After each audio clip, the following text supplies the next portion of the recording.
Peggy 18.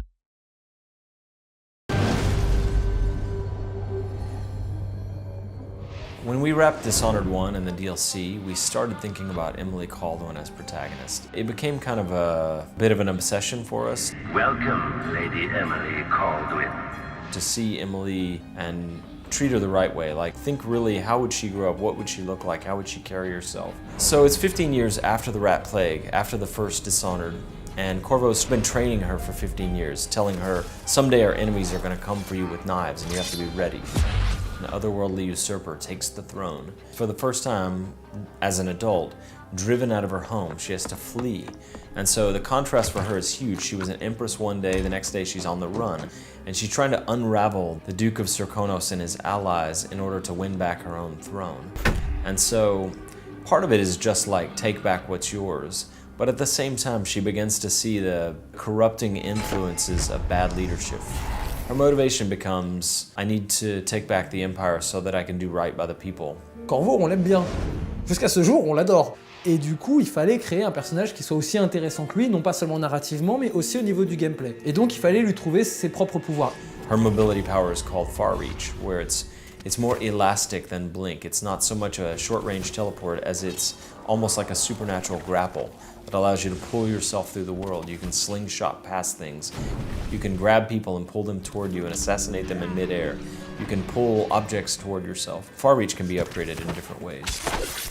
Domino is this power where you can link people, and if you sleep dart one of them or you set one of them on fire, you knock one of them out, the other one suffers the same fate. Mesmerize ou fascination, qui est donc un pouvoir qui permet de mettre un certain nombre de personnages en stase. À la fin de cette stase, ils perdent leur mémoire à court terme, c'est-à-dire qu'ils ont oublié tout ce qui vient de se passer. There you are. I feel so empty right now. If you look at her powers, most of them are befitting of an empress. She can link people together so that they share the same fate. She can mesmerize a crowd of people. She's also a young woman who lived a pretty privileged life, punctuated by a brief time of darkness. All hail Her Imperial Majesty, Emily Kaldwin. She uses Shadow Walk and she becomes this inky monstrosity, and then for a brief time does some terrible things and then goes back to being the person that she normally is. Emily has a power called Doppelganger, where she can summon a copy of herself. It can be used to distract AI enemies, or it can be upgraded so that it's actually lethal and it can assassinate. So whether you play Emily or Corvo, you work your way through the same set of missions. But that said, Emily's commentary on the world is sometimes similar to Corvo's, but sometimes it's different based on her perspective. I wish I could just run away from all this.